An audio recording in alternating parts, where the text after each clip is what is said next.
Otepatus, bien-aimés frères et sœurs, comment Paul Kagame s'est fait avoir par ses maîtres? Qu'est-ce qui s'est passé? Expliquez-moi, comment Paul Kagame s'est fait avoir? Comment pouvez-vous expliquer qu'un homme qui a fait la guerre par procuration pour vous pendant 30 ans, on te manipule pendant 30 ans, Paul Kagame que vous voyez là, le Rwanda que vous voyez, les Rwandais là, en fait ils ne sont pas intelligents, ils sont bêtes. Je suis désolé, mais ça c'est mon point de vue, hein. Parce qu'ils auraient dû comprendre depuis longtemps que non, non, non. Là où ils sont en train de nous amener là, ça ne va pas. On ne va rien avoir.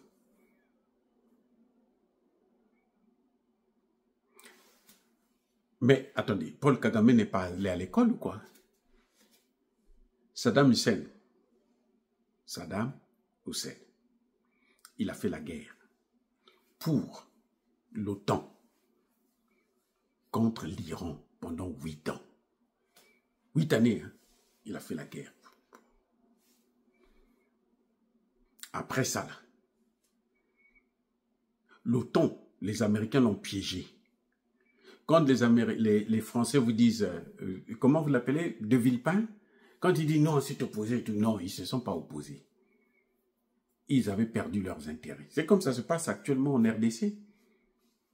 Les intérêts de la France là, ne sont pas considérés par Trump. Non, non, non, ils s'en foutent. Ils considèrent les intérêts des États-Unis. Donc la France est baisée. C'est pour ça que les Français sont en train de continuer à soutenir Kagame. Mais comme les Américains sont plus forts qu'eux, eh ben, ils vont tout perdre. C'est la chute en avant. C'est tout, c'est clair. Donc, Saddam Hussein a fait la guerre pour eux. Et puis voilà ce que ça a donné. 8 ans. Kagame a travaillé pour eux pendant 30 ans. Kagame s'est fait avoir par une illusion. On lui a miroité un empire touti. On dit, oh, vous êtes plus important que les autres, hein, vous savez. Vous êtes mieux que les Hutus. Les Hutus rwandais, là, c'est des animaux, c'est pas des êtres humains. Vous pouvez même les exterminer, on s'en fout, ça n'a rien à nous faire. Vous devrez être, vous êtes un grand homme, vous devrez avoir un empire. Un grand empire, vous allez contrôler la RDC. Toute la RDC, vous allez gérer ça. Pendant 30 ans, ils ont blagué avec Kagame. Pourquoi je dis pendant 30 ans, ils ont blagué avec Kagame? En réalité, ce n'est pas la diplomatie de Tshisekedi, non. Ce sont eux qui ont décidé que maintenant, le type là est en train d'exagérer. Avant, il le faisait avec un peu de finesse. Maintenant, bon, il vient, il est arrogant. On lui dit, bon, écoute, calme-toi maintenant. Vous voyez les terreaux au Sahel? Quand ils disent, bon, maintenant, calmez-vous là. Quand les Français sont venus, ils ont dit, calmez-vous. Ils se sont calmés. Oh, les maîtres ont dit, calme-toi, ils se sont calmés. Quand Assimi Goïta arrive, il chasse les Français, il dit, aïe, allez, repartez. C'est ce qu'on voulait faire avec Kagame. Mais Kagame était devenu trop arrogant. Il parlait trop. Il prend l'uranium, il va vendre aux Chinois. Hein? Plutôt le coltan. Il prend, il va vendre aux Chinois. Il va vendre comment on appelle ça? À d'autres pays comme le Qatar, ainsi de suite. Les Américains disent, mais oh, mais c'est pas le Qatar qui t'a envoyé là-bas, c'est nous qui t'avons envoyé. Non? Et toi, ton problème, c'est lequel? Surtout, tu vas prendre les Chinois, sont devenus trop forts. On n'arrive plus à vaincre les Chinois. Les Américains disent, mais le type là, il est fou, il est maintenant fou. Il faut maintenant en terminer. Tshisekedi est arrivé au bon moment. Oui. C'est pas la diplomatie, non. Attendez, comment pouvez-vous penser qu'ils attendent 30 ans? Et puis, ça c'est le premier mandat de Trump. Attendez, dites-moi, c'est le premier mandat de Trump? Non, c'est pas son premier mandat. Ce que vous avez vu avec Kagame, c'est ce qu'on appelle une guerre par procuration. Et je vais vous dire une chose. Si Kagame avait réussi à couper le Congo là en mini-morceaux, le Rwanda n'aurait aucune... Mes excuses. Le Rwanda n'aurait aucune portion du Congo. Vous savez ça? On n'allait pas donner le Kivu là au Rwanda? Non. Si vous lui donnez le Rwanda, le Kivu là, lui, il les connaît. Il a travaillé avec eux. Il connaît les secrets. Mais il peut changer de camp. Il peut dire, bon, maintenant, je suis avec les Russes. Entre-temps, il commençait maintenant à se rapprocher des Chinois. Ben, imaginez qu'on lui avait donné tout le Kivu. Vous croyez qu'il allait continuer à rester là, se faire emmerder par eux? Vous n'avez pas entendu Kagame, sa gueule, quand il a dit « Go to hell », allez vous faire enculer. Vous n'avez pas entendu ça? Mais donc, ils le connaissent. Ils savent que lui, là, si on lui donne ça, là, mais nous, on est foutus. Donc, tout ce que Kagame faisait là, c'était pas pour le Rwanda. Qui les a mis? Vous voyez? Oh, non, ils sont bons. Tout ce que Kagame faisait là, ce n'était pas pour le Rwanda. S'ils avaient réussi à couper le Kivu, ils allaient prendre un Kivusien, un Congolais, vrai Congolais. Parce qu'ils savent, si on laisse Kagame là, la guerre va continuer. Or, eux, leur objectif, c'est couper et affaiblir à la fois la RDC et le Rwanda. Donc, ils allaient prendre un Congolais du Kivu, et puis on lui dit, bon, toi, tu déclares l'indépendance, et nous, on te soutient. Et comme les Congolais aiment l'argent, il allait aussi faire. Vous voyez pas Kabila? Bon, Kabila n'est pas Congolais, c'est vrai, mais Nanga, c'est ça le problème. Donc, en fait, Kagame a fait un travail pour rien, et on ne l'a pas récompensé. Les amis, Kagame, tout ce qu'il a fait là, c'est pour rien. Il n'a fait que servir leurs intérêts. Ils ont vu maintenant là, ils ont vu que les Congolais sont de plus en plus motivés. Ils ont les yeux ouverts, ils disent, mais attendez, on ne peut pas continuer comme ça, qu'on nous massacre, on prend nos terres et nos biens, et nous on fait que vivre dans la pauvreté. C'est là qu'ils se disent, non, ils commencent à comprendre maintenant le jeu. Parce qu'avant, c'était le Rwanda qui parlait pour le Congo, c'était le Rwanda qui avait des médias qui faisaient la propagande, ainsi de suite. Mais maintenant, il y a eu un sursaut des Congolais qui travaillent pour le Congo, qui donnent les informations sur le Congo, qui sont en train de montrer les Américains du doigt. Mais ils ne peuvent pas accepter d'être salis comme ça. Donc ils se disent, ah, il est temps maintenant de changer de veste. Mais en fin de compte, que font les Américains? Ce qu'ils obtenaient par le Rwanda, c'est ce qu'ils sont en train d'obtenir maintenant directement par Kinshasa. Ils jouent avec nous tous. On est tous. Oui. Moi, je suis heureux parce qu'au moins, là, ils ne vont plus nous tuer. Ils ne vont plus tuer nos frères et sœurs à l'est de la RDC.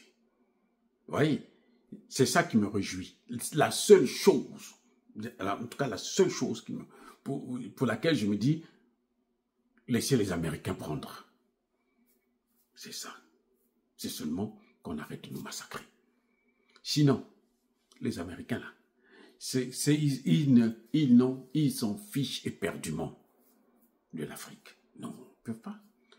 Il y a des gens qui rêvent, non, ils vont faire de la RDC comme ils ont fait de l'Arabie Saoudite, du Qatar. Mais l'Arabie Saoudite, le Qatar, là, sont toujours les esclaves des États-Unis d'Amérique, les amis. Non. Toutes les interventions militaires américaines sont financées par l'Arabie Saoudite, le Qatar. Pourquoi l'Arabie Saoudite, le Qatar va financer leurs opérations? Pourquoi? Même en Ukraine, l'Arabie Saoudite, le Qatar donnent l'argent. Pourquoi? C'est la guerre des Américains, et même ils n'ont qu'à faire. C'est ce qu'ils vont faire aussi, avec la RDC. Si tu ne fais pas, bon, on te détruit. Tout ce qu'on a construit. C'est pour ça que j'insiste que Tshisekedi doit garder les Chinois, s'il faut même qu'il appelle les Russes, les Iraniens. Parce que c'est avec eux qu'il aura la technologie. C'est avec eux qu'il pourra avoir leur indépendance. Sinon, si ce n'est que les Américains, vous resterez des colonies. Ne vous leurrez pas, non. Regardez Kagame, ce qu'il a fait. Tout ce que Kagame a fait, là, c'est pour les Américains. Regardez maintenant comment on est en train de le jeter, parce qu'ils ne veulent pas se salir. Et on met tout ce qui est, tous les morts là, mais c'est la tête de Kagame. Kagame, quand il se balade là, maintenant là, il ne dort plus. Il ne peut pas dormir. 18 millions de Congolais morts. C'est Kagame. Mais ce n'est pas lui qui est venu, qui est en train de tirer sur les gens, non. Lui aussi, il a utilisé ses proxys, son armée. Qui finance? Les Américains, les Anglais, les Français. Ce sont eux qui ont financé pendant 30 ans. Donc, Kagame, il a été manipulé, il a été menti. On l'a trompé. On lui a dit, tue tes frères, massacre-les. Il a fait. Et on va te faire de toi un grand patron. Le président. Des présidents. Il y avait des présidents en Afrique maintenant qui, pour parler avec les États-Unis, il faut qu'ils aillent voir Kagame. Sassou Nguesso, pourquoi il a les accords avec Kagame? C'était juste pour que Kagame fasse le lobby pour lui, chez les Américains, les Européens, ainsi de suite. C'était ça. Parce que Kagame était l'enfant chéri. Et non, ils ont dit, oh, le gars là, il commence à devenir trop puissant. Il ne faut pas qu'un pays africain s'en sorte. Avec eux là, aucun pays africain ne va s'en sortir. Ou on va vous faire croire qu'il y a quelque chose. Et tout machin. Il n'y a rien. C'est du cafouillage. Les seuls pays qui vont s'en sortir, c'est l'AES. S'ils continuent sur cette lancée. Et s'ils se méfient toujours des Américains, des Anglais, des Européens, toute la gamme là, des Canadiens, il faut qu'ils s'éloignent d'eux. On peut avoir des relations diplomatiques, mais hein, voilà. Sinon, on va repartir à zéro. Voilà, les amis. Kagame a fait ce qu'on appelle chez nous Isaliangombo. C'est-à-dire que là où on est en train de dépecer la viande, n'importe qui peut venir, bon, il coupe, mais il n'a pas un salaire. On prend un petit morceau, on lui donne, bon, on va manger l'os là, on va boire comme un chien, et puis c'est tout. C'est ce que Kagame fait, le travail inutile, sans salaire.